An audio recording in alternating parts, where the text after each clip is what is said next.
Bonjour à tous, nous poursuivons avec la 6e Mishnah du premier Pérek. La Mishnah continue avec le Gmar Melacha de certains fruits que nous allons voir à partir de quel moment on considère que ça y est, on a terminé le travail de ce fruit, il est prêt à être ramené à la maison ou à être vendu. Et à partir du Gmar Melacha, on ne peut plus le manger même d'une manière provisoire, comme nous l'avons vu si on veut le vendre.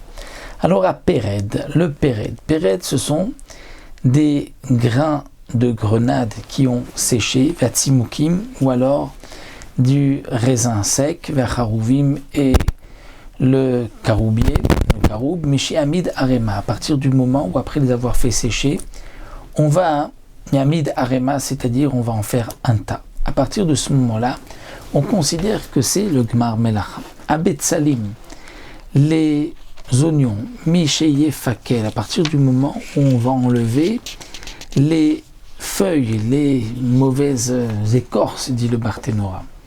À partir de ce moment-là, c'est le Gmar Melacha. Le mefakel, si on ne le fait pas, Michi Amid Arema, lorsqu'on en fait, on en met un tas.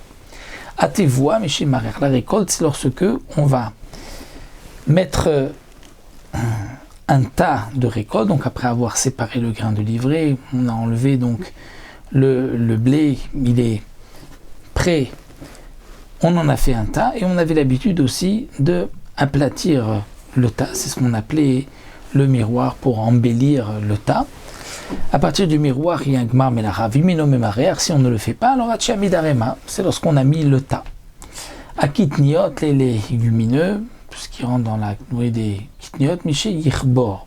À partir du moment où on allait passer dans la kvara, une sorte de tamis, parce que lorsqu'on arrachait les kitniotes, il y avait aussi de la terre et d'autres impuretés, donc on mettait dans un tamis qui était assez large, et on le tamisait de cette manière pour enlever toutes les pierres, la terre.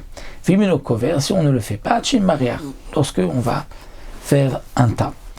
Afalpi, qu'on va aplatir ce tas, afalpi chez merach, même si on a, pour le cas de la récolte, on a donc on a fait un tas, on a aplati le tas, on l'a donc embelli, donc là il y a eu le gmar melacha, donc tout ce blé-là, on ne peut plus le consommer, même à rail si on le vend, si on le rentre dans la maison, donc on peut encore, tant qu'on ne l'a pas rentré dans la maison, mais en tout cas,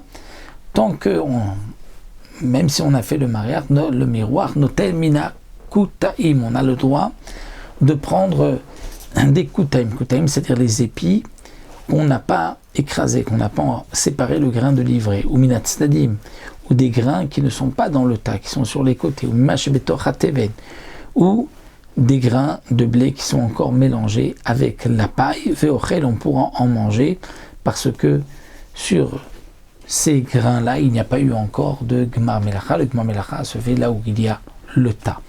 Donc voici pour encore une Mishnah qui nous précise quel est le digne du gmar melacha, et nous verrons aussi dans la prochaine Mishnah pour le vin. Mais Ezrat Hashem.